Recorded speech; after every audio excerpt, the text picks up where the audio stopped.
Ficaram feridas após a queda de um meteorito sobre a Rússia Central. E daqui a pouco um asteroide vai passar perto da Terra. Para falar sobre esses assuntos, eu converso agora por telefone com o coordenador da Olimpíada Brasileira de Astronomia e Astronáutica, João Canali. Boa tarde, João. A princípio, existe alguma relação entre a passagem do asteroide próximo à Terra e a queda desse meteorito na Rússia? Não, aparentemente não existe nenhuma relação entre os dois fenômenos, apesar de ser uma coincidência um pouco intrigante. João, a informação que a gente tem é que esse meteorito atingiu a cidade russa chamada Chelyabinsk, que fica a 1.500 quilômetros de Moscou, e teria aí provocado muitos danos. Como que acontece essa queda? Ele chega a se desintegrar totalmente antes de atingir a Terra? Sim, esse é um fenômeno bastante raro para um acontecimento dessa proporção, onde foi verificado, danos materiais em prédios, em vidros, vidraças, aparentemente numa extensão bastante ampla. Então, somente depois de verificado até onde atingiram os danos, é que você terá uma ideia da energia liberada nessa explosão desse corpo, que ele chega do espaço com uma velocidade muito acima da velocidade do som, por isso você o vê, mas não o ouve, até que ele seja completamente freado pelas camadas atmosféricas mais perto do solo e muito mais densas. Então é como se ele simplesmente colidisse com alguma coisa, para ele assim quase sólida, que a densidade da atmosfera cresce muito à medida que se aproxima do solo. Então ele vem numa velocidade hipersônica e se aproximando da superfície encontra então uma camada atmosférica muito mais densa. Com isso ele vai se aquecendo, a borda dele principalmente, até o momento que o aquecimento gera essa explosão. Pode acontecer de não se encontrar nenhum fragmento dele. Esperamos que encontremos, porque é sempre muito interessante estudar um artefato, um corpo que veio do céu e que não é um lixo espacial, bem entendido, Pois você tem a ideia do custo que é ir a um planeta ou a um satélite para buscar uma amostra. Muito melhor é quando essas amostras chegam às nossas mãos, de graça, entre aspas, tendo que recolhê-las apenas e analisá-las. Certeza, mas de graça não vai sair, com certeza também, João, porque nas imagens que a gente observa agora, podemos observar os danos provocados, vidros foram quebrados, quase 1.000 pessoas ficaram feridas, algumas foram hospitalizadas. Parece que essa enorme onda de pressão que é liberada enquanto esse corpo celeste se desintegra antes de tocar a Terra, provocou toda essa tragédia aí, porque ainda não temos informação se houve mortos, mas com certeza muitas pessoas ficaram feridas. Segundo relatos, houve um barulho que parecia ser uma explosão, seguido por uma luz forte e por uma grande onda de tremor. É possível prever a queda de um meteorito como esse e tomar algum tipo de precaução, João? Infelizmente, até o momento não temos tecnologia suficiente para rastrear, monitorar todo o céu o tempo todo, em condições de encontrar corpos com as dimensões deste, que aparentemente são pequenas, ao contrário deste que vai passar aí na sexta-feira, acho que amanhã, ou dia 16 ou 15, 16, que é coisa de 50 quilômetros de extensão. É algo que reflete muita luz, portanto, e conseguimos rastrear a sua trajetória perfeitamente. Mas objetos muito, muito pequenos, como coisas com metros ou dezenas de metros, não dá para ser observado. De modo que a gente realmente fica à mercê da sorte, deles caírem a qualquer momento, sem nenhuma chance de nos precavermos. Ficar torcendo então. E daqui a pouco A Agência Espacial Americana acompanha daqui a pouco a passagem também de um asteroide muito próximo à Terra, uma distância de 27 mil quilômetros. Esse corpo celeste foi descoberto em 23 de fevereiro de 2012. Como você disse, por ser maior, tem mais facilidade de ser descoberto com antecedência na Espanha. 7 dias depois de ter passado a 2,6 milhões de quilômetros da Terra. O que a gente pode esperar aí dessa passagem que acontece daqui a pouco? Não há risco mesmo? Sim, com certeza a trajetória dele foi rastreada e seguramente ele não vai colidir com a Terra, obviamente, podemos ficar tranquilos quanto a isso, mas é um grande sinal, né, uma advertência de que, assim como pode estar passando agora a 27 mil quilômetros, que é mais ou menos onde estão aí os nossos satélites geoestacionários, para você ter uma ideia, né? Assim como está passando aí a 27 mil quilômetros, num futuro um outro objeto pode estar passando muito mais próximo ou até vindo em direção à Terra. E um objeto de 50 quilômetros, sim, se colidir com a Terra, aí é uma catástrofe global, né? Enquanto que este, que tinha aí provavelmente umas dezenas de metros, né, de extensões, né, já causou estes danos que você bem relacionou aí no início. Você pode ter ideia, né, do tamanho da catástrofe para um objeto muito, muito maior que ele, né? Pois a velocidade de aproximação dele é gigantesca, como eu mencionei, né? E a energia, portanto, que ele carrega é algo gigantesco.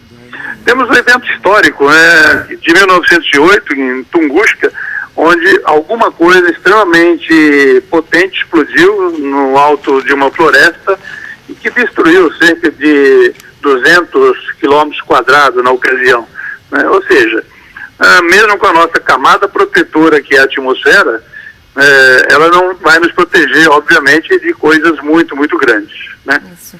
Lembrando que é neste momento, agora, 5 horas da tarde, 29 minutos, no horário brasileiro, que este asteroide passa no ponto mais próximo ao planeta Terra. A passagem desse asteroide de 45 metros de diâmetro chama muito a atenção porque nunca antes o ser humano identificou a passagem de um objeto tão grande e tão próximo ao planeta Terra. A distância, para se ter uma ideia, a distância de 27 mil quilômetros é considerada menor do que de alguns satélites de comunicação. Os chamados satélites geoestacionários ficam a uma altura aproximada de 35 mil quilômetros na órbita da Terra. Então é neste momento que este asteroide passa no ponto que fica mais próximo da Terra. João, em caso de toque, de um possível contato com o planeta, o que poderia ocorrer? Bem, um objeto dessas dimensões colidindo com a Terra certamente seria uma catástrofe muito grande. A maior probabilidade é que caia na água, uma vez que a maior parte da superfície terrestre é coberta de oceanos, água.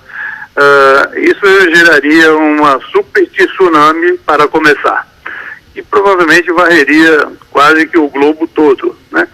Haja vista que o que ocorreu, né, nas últimas tsunamis, coisa de pequena monta, digamos, mas que são perceptíveis até no lado quase oposto ao ponto de ocorrência dela, né, em escala muito pequena, é claro. Mas um objeto caindo com essa energia sobre o oceano, para começar, gera uma tsunami gigantesca, né? Isso, pois ele com certeza chega à superfície, ele não vai explodir na atmosfera, né? Então, ainda bem. Se na água, com certeza uma tsunami gigantesca, né? Em solo, com certeza uma onda de choque também gigantesca e quase que se pode falar numa tsunami na própria crosta terrestre, entendeu? Ele vai conseguir propagar uma onda sobre a crosta terrestre. É uma coisa que é bom nem imaginar e torcer para que não ocorra. Porém, a Lua está lá, cheia dos registros históricos, né? Basta olhar para a sua superfície e vemos ela completamente coberta de crateras. Ainda bem que caiu lá, pois poderiam ter caído aqui se ela não estivesse lá. Então serve também como um pequeno guarda-chuva para nós, digamos, né, para nos proteger. Parte pode ser atraído por ela ou desviado para outro lugar, que não para a Terra. Na própria Terra temos marcas de grandes asteroides, de crateras, né, gigantescas, históricas, né, óbvio, nada recente, né, mas estão aí de forma indelével, haja vista aquela no deserto de Arizona, né, que é muito bem conhecida de todos, né. Com certeza. E nesse momento, quando o asteroide passa próximo à Terra, no ponto mais próximo à Terra, a gente observa aí umas imagens, uns desenhos para a gente ter uma ideia melhor do que está acontecendo. A população do leste europeu e da Ásia, né, que tem a possibilidade de visualizar melhor esta passagem. Isso tem algum interesse científico? Com certeza, né? Sim, isso é interessante devido à proximidade do objeto, né? Como mencionei, conseguimos observar os de maiores dimensões com telescópios, acompanhar essa trajetória, estudar a variação da quantidade de luz que eles refletem do Sol ao longo do tempo, fazemos fotometria, mas objetos tão pequenos, claro, né? Não se tem acesso a eles, a não ser que eles cheguem perto da gente. Então, é sempre bom estudar também estes objetos. Porém, quando você fala que vai ser visível, note bem, ele vai ter o maior brilho aparente dele, será de magnitude 7.4. E nós não conseguimos observar nada com magnitude a olho nu acima de 6. Para você ter uma ideia disso, no Cruzeiro do Sul tem uma estrela chamada Intrometida, popularmente assim conhecida, né, assim chamada, no nosso Cruzeiro do Sul aqui, essa estrelinha Intrometida. A magnitude aparente dela, o brilho aparente dela, é de 4.2. E aqui do Rio de Janeiro, por exemplo, numa zona urbana grande, com a poluição luminosa e etc., você quase não a vê.